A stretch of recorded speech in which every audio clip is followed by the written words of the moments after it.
ಅದರಲ್ಲಿ ಬಹಳ ಪ್ರಮುಖವಾಗಿ 5 ಗ್ಯಾರಂಟಿಗಳನ್ನ ಕೂಡಲೇ ಜಾರಿ ಮಾಡ್ತೀವಿ ಅಂತ ಹೇಳಿದ್ದಾರೆ.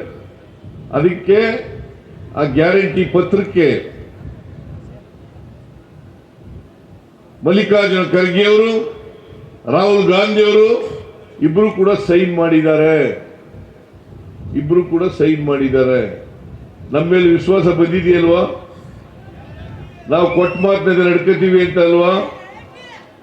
ಅದಕ್ಕೋಸ್ಕರ ಕಾಂಗ್ರೆಸ್ನವರು ಕೂಡ ಈಗ 5 ಗ್ಯಾರಂಟಿಗಳ ಯೋಜನೆಗಳ ಪತ್ರವನ್ನು ಇವತ್ತು ಎಲ್ರಿಗೂ ಕೂಡ ಹಂಚತಕ್ಕಂಥ ಕೆಲಸವನ್ನು ಮಾಡ್ತಾ ಇದ್ದಾರೆ. ನಾವು ಕೇಂದ್ರದಲ್ಲಿ ಅಧಿಕಾರಕ್ಕೆ ಬಂದರೆ ಈಗೇನು ನಾವು 2,000 ರೂಪಾಯಿನಂತೆ ಮನೆ ಯಜಮಾನಿಗೆ 24,000 ರೂಪಾಯಿ ವರ್ಷಕ್ಕೆ ಕೊಡ್ತಾ ಇದ್ದೀವಿ. ಅವರು ಅಧಿಕಾರಕ್ಕೆ ಬಂದರೆ 1 ವರ್ಷಕ್ಕೆ 1 ಲಕ್ಷ ರೂಪಾಯಿಯನ್ನ ಕೊಡ್ತಾರೆ. ವರ್ಷಕ್ಕೆ 1 ಲಕ್ಷ. ನಮ್ದು ಸೇರಿಸಿದ್ರೆ ಎಷ್ಟಾಯ್ತು? 1,24,000 ರೂಪಾಯಿ. 1,24,000 ರೂಪಾಯಿ. ಬೇಕೋ ಬೇಡ? 1,20,000 ರೂಪಾಯಿ ಸಿಗ್ತದೆ ಕಾಂಗ್ರೆಸ್ ಸರ್ಕಾರಕ್ಕೆ ಬಂದರೆ. ಅದ್ರ ಜೊತೆಗೆ ನಿರುದ್ಯೋಗಿ ಯುವಕರಿಗೆ ವರ್ಷಕ್ಕೆ 1 ಲಕ್ಷ ರೂಪಾಯಿ ಕೊಡ್ತೀವಿ. ಅಪ್ರೆಂಟಿಸ್ಶಿಪ್ ಕೊಡ್ತಕ್ಕಂಥ ಕೆಲಸವನ್ನು ಮಾಡ್ತಾರೆ. ಜೊತೆಗೆ ರೈತರ ಸಾಲ ಸಂಪೂರ್ಣವಾಗಿ ಮನ್ನಾ ಮಾಡ್ತೇವೆ.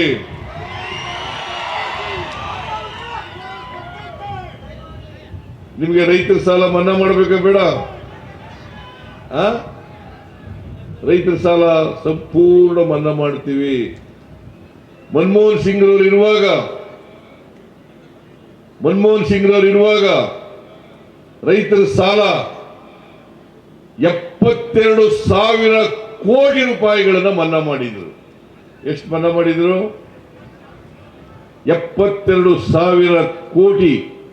ಅದಾದ್ಮೇಲೆ ನಾನು ಮುಖ್ಯಮಂತ್ರಿ ಆಗಿರುವಾಗ 50,000 ರೂಪಾಯಿವರೆಗೆ ಸೊಸೈಟಿನಲ್ಲಿ ತಗೊಂಡಿರ್ತಕ್ಕಂಥ ಸಾಲ 50,000 ರೂಪಾಯಿವರೆಗೆ 27,20,000 ರೈತರಿಗೆ 8,165 ಕೋಟಿ ಸಾಲ ಮನ್ನಾ ಮಾಡಿದೆ. ಹೌದಲ್ಲ? ಸಾಲ ಮನ್ನಾ ಮಾಡಿದೆ. 10 ವರ್ಷ ನರೇಂದ್ರ ಮೋದಿ ಅವರು ಈ ದೇಶದ ಪ್ರಧಾನಮಂತ್ರಿ ಆಗಿದ್ರಲ್ಲ, ಯಾವಲಾರು ಸಾಲ ಮನ್ನಾ ಮಾಡಿದ್ರ? ಯಾವಲಾರು ಸಾಲ ಮನ್ನಾ ಮಾಡಿದ್ರೇನ್ರಿ? ರೈತರ ಕಷ್ಟ ಸುಖಕ್ಕೆ ನೆರವಾಗಿದ್ರ?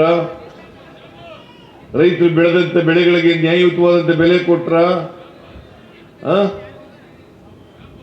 ಇವರು ಹೇಳಿದ್ರು, ಸ್ವಾಮಿನಾಥನ್ ವರದಿಯನ್ನ ಸಂಪೂರ್ಣವಾಗಿ ಜಾರಿ ಮಾಡ್ತೀನಿ, ವ್ಯವಸಾಯಕ್ಕೆ ಎಷ್ಟು ಖರ್ಚಾಗ್ತದೆ ಅದ್ರ ಮೇಲೆ 50% ಕೊಡ್ತೀನಿ ಅಂತ ಹೇಳಿದ್ರು. ಕೊಡ್ಲಿಲ್ಲ. ಅದಕ್ಕೋಸ್ಕರ ಕಾಂಗ್ರೆಸ್ ಪಕ್ಷ ಕೇಂದ್ರದಲ್ಲಿ ಅಧಿಕಾರಕ್ಕೆ ಬಂದರೆ ಮಿನಿಮಮ್ ಸಪೋರ್ಟ್ ಪ್ರೈಸ್, ರೈತರು ಬೆಳೆದಂತ ಬೆಳೆಗಳಿಗೆ ಮಿನಿಮಮ್ ಸಪೋರ್ಟ್ ಪ್ರೈಸ್ ಕೊಡ್ತಕ್ಕಂಥದಕ್ಕೆ ಕಾನೂನು ಮಾಡ್ತೀವಿ, 1.5 ಪಟ್ಟು ಜಾಸ್ತಿ ಕೊಡ್ತೇವೆ ಅಂತಕ್ಕಂಥ ಮಾತನ್ನ ಹೇಳಿದ್ದಾರೆ. ಇದನ್ನ ರೈತರು ಅರ್ಥ ಮಾಡ್ಕೋಬೇಕಾಗ್ತದೆ. ಕಾಂಗ್ರೆಸ್ ಪಕ್ಷ ಇಲ್ಲಿ ಅಧಿಕಾರದಲ್ಲಿ, ಕೇಂದ್ರದಲ್ಲಿ ಅಧಿಕಾರದಲ್ಲಿ ನುಡಿದಂತೆ ನಡೀತದೆ. ಮತ್ತೆ ಜಾತಿ ಗಣತಿಯನ್ನು ಕೂಡ ಜಾರಿ ಮಾಡ್ತೀವಿ ಅಂತ ಹೇಳಿದ್ದಾರೆ. ಹೀಗೆ 5 ಗ್ಯಾರಂಟಿಗಳನ್ನ ಜನರಿಗೆ ಈಗಾಗಲೇ ತಲುಪಿಸ್ತಕ್ಕಂಥ ಪ್ರಯತ್ನವನ್ನು ಮಾಡ್ತಾ ಇದ್ದಾರೆ. ನಾವು 5 ಗ್ಯಾರಂಟಿಗಳನ್ನ ಜಾರಿ ಮಾಡಿದಾಗ ಈಗೇನು ಹೇಳ್ತಾರೆ ಬಿಜೆಪಿಯವರು? ಇಲ್ಲ, ಖಜಾನೆ ಎಲ್ಲ ಖಾಲಿ ಆಗ್ಬಿಟ್ಟದೆ, ಕರ್ನಾಟಕದ ಖಜಾನೆ, ಅಭಿವೃದ್ಧಿಗೆ ದುಡ್ಡೇ ಇಲ್ಲ ಅಂತ ಒಂದು ಮಾತು ಹೇಳ್ತಾರೆ. ಎರಡನೇ ಆರೋಪ ಏನ್ ಮಾಡ್ತಾರೆ ಅಂತಂದ್ರೆ, ಪಾರ್ಲಿಮೆಂಟ್ ಎಲೆಕ್ಷನ್ ಆದ್ಮೇಲೆ ಈ ಗ್ಯಾರಂಟಿಗಳನ್ನೆಲ್ಲ ನಿಲ್ಲಿಸ್ಬಿಡ್ತಾರೆ ಅಂತ ಸುಳ್ಳು ಪ್ರಚಾರ ಮಾಡ್ತಾ ಇದ್ದಾರೆ, ಅಪಪ್ರಚಾರ ಮಾಡ್ತಾ ಇದ್ದಾರೆ.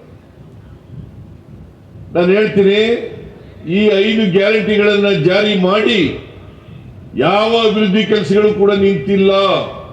24-25ನೇ ಬಜೆಟ್ನಲ್ಲಿ ಗ್ಯಾರಂಟಿಗಳಿಗೆ ಮತ್ತು ಅಭಿವೃದ್ಧಿ ಕೆಲಸಕ್ಕೆ 1,20,000 ಕೋಟಿ ರೂಪಾಯಿಗಳನ್ನ ಬಜೆಟ್ನಲ್ಲಿ ಇಟ್ಟಿದ್ದೇವೆ. 1,28,000 ಕೋಟಿ.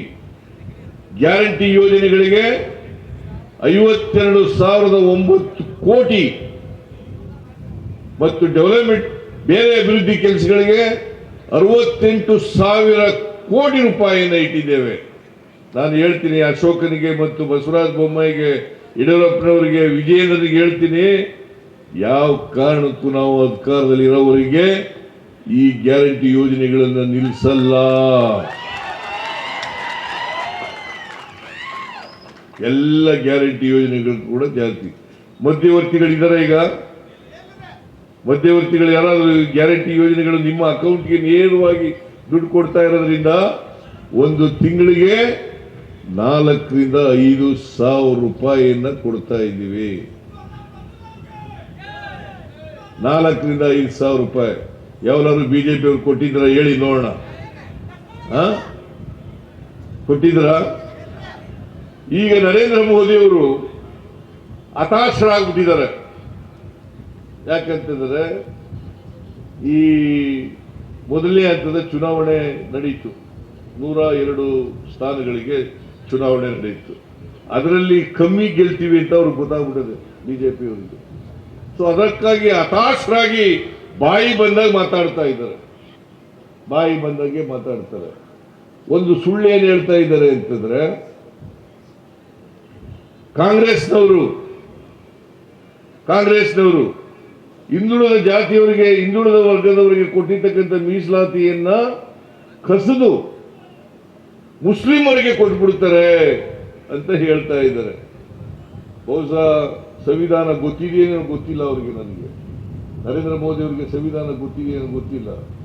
ಆರ್ಟಿಕಲ್ 15, ಆರ್ಟಿಕಲ್ 16 ಬಹಳ ಸ್ಪಷ್ಟವಾಗಿ ಹೇಳ್ತದೆ, ಯಾರು ಈ ದೇಶದಲ್ಲಿ ಸಾಮಾಜಿಕವಾಗಿ, ಶೈಕ್ಷಣಿಕವಾಗಿ ಹಿಂದುಳಿದಿದ್ದಾರೆ. ಏನ್ರಿ ಎಸ್.ಆರ್. ಪಾಟೀಲ್ರೆ? ಶೈಕ್ಷಣಿಕವಾಗಿ, ಸಾಮಾಜಿಕವಾಗಿ ಹಿಂದುಳಿದಿದ್ದಾರೆ. ಅವರು ಯಾವುದೇ ಜಾತಿಗೆ ಸೇರಿರಲಿ, ಯಾವುದೇ ಧರ್ಮಕ್ಕೆ ಸೇರಿರಲಿ, ಅವರೆಲ್ಲರೂ ಕೂಡ ಮೀಸಲಾತಿಗೆ ಅರ್ಹರು. ಅವರೆಲ್ಲರೂ ಕೂಡ ಮೀಸಲಾತಿಗೆ ಅರ್ಹರು. ಮುಸಲ್ಮಾನರು ಇರ್ಬೋದು, ಕ್ರಿಶ್ಚಿಯನ್ರು ಇರ್ಬೋದು, ಸಿಖ್ರು ಇರ್ಬೋದು, ಬೌದ್ಧರು ಇರ್ಬೋದು, ಜೈನರು ಇರ್ಬೋದು, ಯಾರು ಸಾಮಾಜಿಕವಾಗಿ, ಶೈಕ್ಷಣಿಕವಾಗಿ ಹಿಂದುಳಿದಿದ್ದಾರೆ ಅವರೆಲ್ಲರೂ ಕೂಡ ಮೀಸಲಾತಿಗೆ ಅರ್ಹರು. ಆರ್ಟಿಕಲ್ 14 ಏನ್ ಹೇಳ್ತದೆ ಅಂತಂದ್ರೆ, equality before law, equal protection of law. ಎಲ್ಲರೂ ಕೂಡ ಕಾನೂನಿನ ದೃಷ್ಟಿಯಲ್ಲಿ ಸಮಾನರು. ಯಾವುದೇ ಜಾತಿಗೆ ಸೇರಿರಲಿ, ಯಾವುದೇ ಧರ್ಮಕ್ಕೆ ಸೇರಿರಲಿ, ಎಲ್ಲರೂ ಸಮಾನರು. ಇಷ್ಟು ಗೊತ್ತಾಗಬೇಕ ಬೇಡ ಪ್ರಧಾನಮಂತ್ರಿ ಅವರಿಗೆ? ಈ ದೇಶದ ಒಬ್ಬ ಪ್ರಧಾನಮಂತ್ರಿ ಆಡ್ತಕ್ಕಂಥ ಮಾತುಗಳಲ್ಲ ಇವು. ಇದು ಸಂವಿಧಾನ ಬಾಹಿರವಾದಂಥ ಮಾತುಗಳು. It's most unconstitutional. ಪ್ರಧಾನಮಂತ್ರಿಯಾದವರು ಈ ದೇಶದ 140 ಕೋಟಿ ಜನರ ಪ್ರಾಣ, ಮಾನ, ಆಸ್ತಿ ರಕ್ಷಣೆ ಮಾಡಬೇಕಾಗಿರ್ತಕ್ಕಂಥದ್ದು ಅವರ ಜವಾಬ್ದಾರಿ. 140 ಕೋಟಿ ಈ ದೇಶದಲ್ಲಿ ಜನಸಂಖ್ಯೆ ಇದೆಯಲ್ಲ, ಅವರೆಲ್ಲರ ಪ್ರಾಣ, ಮಾನ, ಆಸ್ತಿ ಎಲ್ಲ ರಕ್ಷಣೆ ಮಾಡಬೇಕಾಗಿರ್ತಕ್ಕಂಥದ್ದು ಅವರ ಜವಾಬ್ದಾರಿ. ಇದು basic responsibility of A prime minister. ಇದು ಇಷ್ಟು ಗೊತ್ತಾಗಲಿಲ್ಲ ಅಂತಂದ್ರೆ ಇವರು, ನೀವು ಯೋಚನೆ ಮಾಡಿ, ಇವರು ಪ್ರಧಾನಮಂತ್ರಿಯಾಗಿ ಇರಬೇಕಾ ಬೇಡವಾ ಅಂತ. ಪ್ರಧಾನಮಂತ್ರಿಯಾಗಿ ಇರಬೇಕಾ ಬೇಡವಾ? ಹಿಂದುಳಿದವ್ರನ್ನ ದಾರಿ ತಪ್ಪಿಸ್ತಕ್ಕಂಥ ಕೆಲಸವನ್ನು ಮಾಡ್ತಾ ಇದ್ದಾರೆ. ಇವತ್ತು ಜಾತಿ, ಧರ್ಮದ ಹೆಸರಿನಲ್ಲಿ ಮತ್ತೆ ಜನರ ಭಾವನೆಗಳನ್ನು ಕೆಳಿಸ್ತಕ್ಕಂಥ ಕೆಲಸವನ್ನು ಮಾಡ್ತಾ ಇದ್ದಾರೆ. ಇದೇ ಇವತ್ತಿನವರೆಗೆ ಮಾಡ್ಕೊಂಡು ಬಂದಿರತಕ್ಕಂಥದ್ದು. ಇದೇ RSSನವರ ಗುಪ್ತ ವಿಷಯ. ಇದು ಇಡನ್ ಅಜೆಂಡಾ ಅವ್ರದ್ದು. ಇದು RSSನವರು ಹಿಂದೂ ಮುಸಲ್ಮಾನರನ್ನ ಇವರನ್ನ ಹಿಂದೂಗಳ ಮೇಲೆ ಎತ್ಕಟ್ಟೋದು, ಮುಸಲ್ಮಾನರನ್ನ ಹಿಂದೂಗಳ ಮೇಲೆ ಎತ್ಕಟ್ಟೋದು, ಇದನ್ನ ಮಾಡಿ ಸಮಾಜವನ್ನ ಒಡೆದು ಛಿದ್ರ ಮಾಡಿ ಈ ದೇಶದಲ್ಲಿ ಹಿಂದೂಸ್ತಾನ ಮಾಡಬೇಕು ಅಂತ ಹೊರಟಿರ್ತಕ್ಕಂಥವ್ರು RSS. ಹಿಂದೂಸ್ತಾನ ಮಾಡೋಕ್ಕಾಗುತ್ತಾ? ಬರೀ ಹಿಂದೂಗಳ ದೇಶ ಮಾಡೋಕ್ಕಾಗುತ್ತಾ? ಇದೇ ಸರಿ, ಎಲ್ಲ ಜಾತಿಯವರು ಇದ್ದಾರೆ, ಎಲ್ಲ ಧರ್ಮದವರು ಇದ್ದಾರೆ, ಎಲ್ಲ ಭಾಷೆಯವರು ಇದ್ದಾರೆ.